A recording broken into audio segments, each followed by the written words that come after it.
Second reading 5. Behold, as God, my God, commanded me to, I have taught you rules and ordinances for you to abide by when you will live in the land that you are entering in order to possess. 6. You must safeguard these rules and ordinances, i.e., make sure you are performing them properly by constantly studying the Torah's instructions how to perform them, and then you must perform them, for that is what will attest to your wisdom and your understanding in the eyes of the peoples, who will hear all these rules and say, "Only this great nation is such a wise and understanding people." 7. For what great nation is there that has a God as near to it as God, our God, is to us whenever we call upon him? 8. And what great nation is there that has rules and ordinances as just and relevant as this entire Torah, which I am setting before you this day? 9. Therefore, be wary and guard yourself carefully lest you forget what you have learned and start observing God's rules and ordinances incorrectly, for if you do, you will appear foolish rather than wise. In addition, take care lest you forget the foundation underlying your observance of these rules and ordinances, namely, the things that you saw with your own eyes at Mount Sinai when God gave you the Torah, and lest these things depart from your heart all the days of your life, and you must impart them as well to your children and to your children's children. 10. The divine revelation you experienced on the day you stood before God, your God, at Mount Horeb, when God said to me, "Assemble the people for me. I will let them hear my words, in order that they learn to revere me all the days that they live on the earth, and in order that they teach their children to revere me, as well." 11. You approached and stood at the foot of the mountain. 21. The mountain burned with fire that rose up to the midst of heaven. 22. And it was enveloped by 3 degrees of obscurity, darkness, a normal cloud, and a thick cloud. 23. 12. God spoke to you out of the midst of the fire. 24. You heard the sound of the words but saw no image. You only heard God's voice.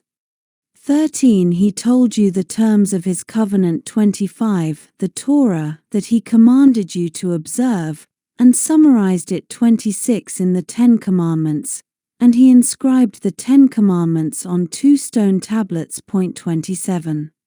14. God commanded me at that time, during my first 40 days on Mount Sinai after the giving of the Torah, to teach you the oral explanation of the rules and ordinances, so that you should perform them. 28. Properly in the land into which you are crossing in order to possess. Entrance to the promised land contingent upon loyalty to God. 15. You must guard yourselves carefully against the temptation to depict what you experienced at Mount Sinai in any visual form, for you did not see any image of God on the day that God spoke to you at Mount Horeb from the midst of the fire. 16. Be careful lest you become degenerate and make a sculpted image for yourselves to worship. 29. The representation of any form, whether it be the likeness of a male or a female human being. 17. The likeness of any beast that is on the earth, the likeness of any winged bird that flies in the sky. 18. The likeness of anything that crawls on the ground, or the likeness of any fish that is in the water lower than the earth surrounding it. 19. Be careful, 2. Lest you lift up your eyes toward heaven in search of something to worship and see the sun, the moon, the stars, or all the host of heaven, which God, your God, appointed to give light to all people who dwell under the entire heaven, i.e., all the peoples of the earth. 30. And be lured to prostrate yourselves before them and worship them. In addition to serving as luminaries, God specifically created the celestial bodies to test humanity to see if they would succumb to the temptation to worship them. But whereas he allowed the other nations to err in this matter and to escape the consequences for the time being, he will not be so generous with you. 24. As you see, God took you and brought you out of the iron crucible, that is, out of Egypt, where he refined the dross out of you and forged you into a people whom he can call his heritage, as you are today. 21. As I have said. 31. The reason I am not entering the promised land is because God was angry with me at Kadesh because of you, and he swore that I would not cross the Jordan River and that I would not come into the good land that God, your God, is giving you as an inheritance.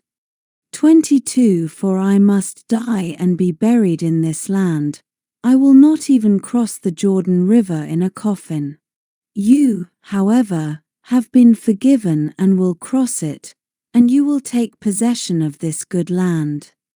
Residence in the promised land contingent upon loyalty to God. 23. Backsliding into idolatry will not only keep you from entering and conquering the promised land, it will also prevent you from remaining in it. Beware, then, lest you forget the covenant of God, your God, that he made with you, and make for yourselves a sculpted image, that is, the likeness of anything which God, your God, has forbidden you to do. 24. For God, your God, is, metaphorically, a consuming fire. He is a zealous God who does not tolerate infidelity. 25. When you have children and children's children, and you will be long established in the land, and you become corrupt and make a sculpted image, the likeness of anything, and do evil in the eyes of God, your God, to provoke him to anger by worshipping it. 26. I invoke heaven and earth today as witnesses, i.e., reminders. 32. Since they will be present then, whereas I will not, that I am warning you that you will speedily and utterly perish from the land into which you are crossing the Jordan River to possess. You will not prolong your days upon it, but will be utterly destroyed. 27. God will scatter you among the peoples, and you will remain few in number among the nations to where God will lead you.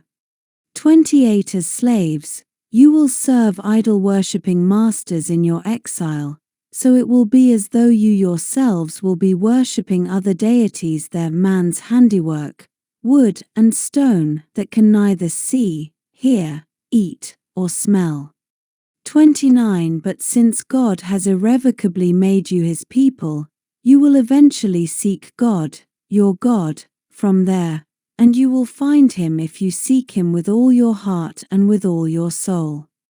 30. When you are distressed, and all these things happen to you in the end of the days of your exile, you will return to God, your God, and obey him. 31. For God, your God, is a merciful God. He will not loosen his hold on you, allowing you to assimilate altogether, nor destroy you outright. Neither will he forget the covenant of your forefathers, which he swore to them. As for his threat to utterly destroy you, 33. He made this threat contingent on your being long established in the land. 34. He will therefore exile you before this condition has been fulfilled. 35. 32. For please inquire regarding the early days that were before you, since the day that God created humanity on the earth, and ask everyone on earth, from one end of heaven to the other end of heaven, whether there was anything like this great phenomenon, or was the likes of it heard. 33. Did ever a people hear God's voice speaking out of the midst of the fire, as you have heard? 36. And live. 34. Or has any God miraculously come and taken for himself a whole nation from the midst of another nation, daring the host nation to test him with trials?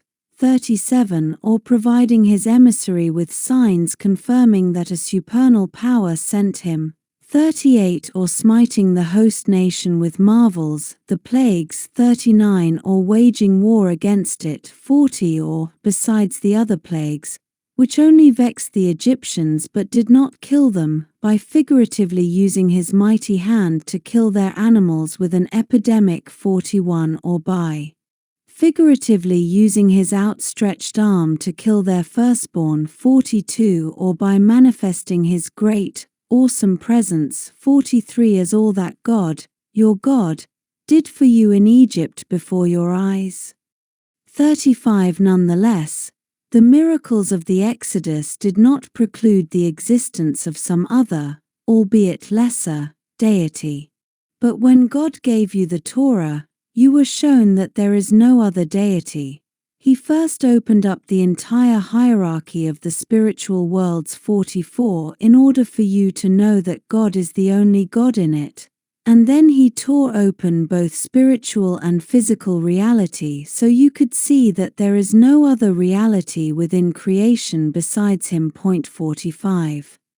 36 From heaven he let you hear his voice, to instruct you. 46 Upon the earth, he showed you his great fire. 47 And you heard his words issuing out of the midst of the fire. 48. 37 He did all this because he loved your forefathers, and, for the same reason, he chose their seed after them to be his people.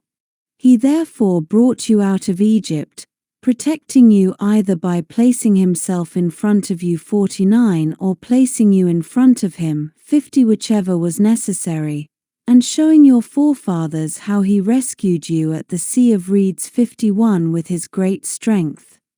38 In order to drive out from before you nations who are greater and stronger than you, to bring you to their land and give you their land so you can pass it down as an inheritance, as you have already seen prior to today with regard to Sihon and Og. 39 You must therefore, in response to this revelation, make every effort to know today and consider in your heart that God is the only God, both in heaven above and upon earth below, and furthermore that all reality owes its existence to God. There is no intrinsic existence other than his. 52.